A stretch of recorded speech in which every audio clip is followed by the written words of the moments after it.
আজ দেখতে গেলাম খুলনা খালিশপুর এলাকায় লিবার্টি সিনেমা হলে সিনেমা দেখার জন্য। দেখেন সিনেমার ভিআইপি সেন্টারে কি পরিমাণ মানুষ। নিচে তো দেখাইতে পারলাম না, উপরে শুধু দেখেন কি পরিমাণ মানুষ। একটা সিটও ফাঁকা নেই, একটা সিটও কোথাও ফাঁকা নেই। এইটা বাংলা সিনেমার জয় জয়কার। রায়হান রাফি করে দেখিয়েছে সিনেমা আসলে কেমন হওয়া উচিত। আসসালামু আলাইকুম ভাই লোক, কেমন আছেন সবাই? চলে আসলাম নতুন একটা ভিডিও নিয়ে ঈদের পর। অনেকদিন আপনাদের সাথে কথাবার্তা হয়নি। আজকে কথা বলবো একটু তুফান প্রসঙ্গে। তুফান দেখতে গিয়েছিলাম ঈদের তৃতীয় দিন, যদিও ভিডিওটা আপনারা দেখছেন ঈদের চতুর্থ দিন। তৃতীয় দিন সন্ধ্যা 6টার শোতে গেলাম আমাদের খুলনা লিবার্টি সিনেমা হলে। মেবি দুটো সিনেমা হলে এটা চলতেছে, একটা লিবার্টি আর একটা হচ্ছে শঙ্কতে। আর আমি বরাবরই বলেছি আমি একজন সিনেমা প্রেমী মানুষ। সিনেমা আমার দেখতে ভালো লাগে এবং অবসর সময় আমার সিনেমাটা বলা যায় আমার বিনোদনের প্রধান খোরাক। তো যাই হোক, তুফান দেখতে গিয়ে ভাই প্রথম ঝামেলায় পড়ছি, টিকিট কাটছি। আমরা 4 বন্ধু মিলে গেলাম। টিকিট কেটে আপনার সিট যখন নিব, ভেতরে গিয়ে দেখি ভাই সব ফিল আপ। এত মানুষ আমি বাংলা সিনেমায় আগে পরে দেখি নাই কখনো। মানুষ দাঁড়ায় সিনেমা দেখতেও রাজি, এরকম একটা অবস্থা। কারণ টিকিট কাটছে। আর সিনেমা হলের লোকগুলা কি করছে, সিট ছাড়া, অর্থাৎ তাদের সিট ক্যাপাসিটি ছাড়া তারা বেশি টিকিট সেল করছে। আর আমাদের তো সিনেপ্লেক্স না, আমাদের সাধারণত টিকিটগুলা কি হয় আপনার ভিআইপি একটা কাউন্টার আছে যেটা 2 তলায়, আর নিচে আছে যেটা নর্মাল আর কি। তো ভিআইপিতে টিকিট কাটলাম। তো ভিআইপিতে গিয়ে ভাই এত লোক যে আমাদের 4 জন বসার কোনো জায়গায় নেই। পরে টিকিট কাউন্টারে গিয়ে চিল্লাচিল্লি করলাম, ভাই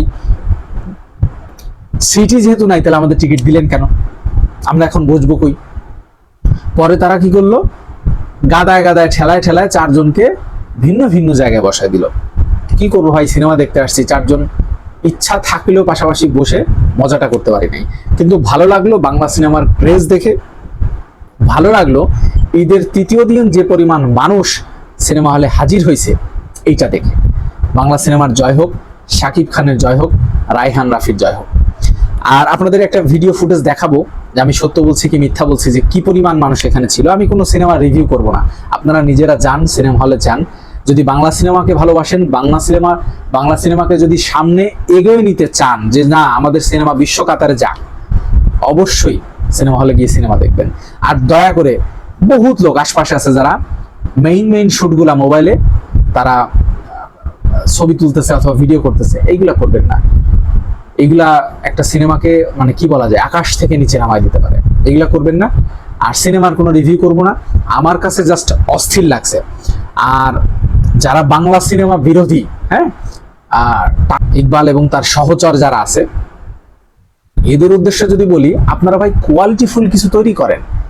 শুধু চিল্লায়েন না যে আমার সিনেমা মানুষ দেখবে, তুফান কিসের হিট, 3 দিন পর খেলা হবে, এইসব আবল তাবল কথা বলেন না ভাই।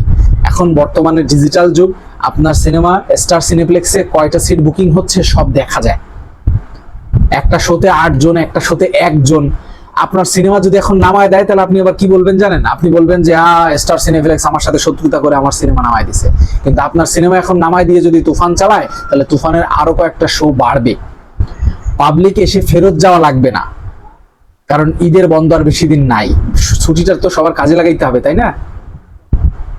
বস্তা পচা জিনিস ভাই, আপনাদের কাছে অনুরোধ জানাচ্ছি, আপনারা টাকা বেশি ব্যয় করেন, 4-5 জন মিলে প্রযোজক একত্রিত হন, নতুন নায়কদের কি কাস্ট করেন, সমস্যা নাই।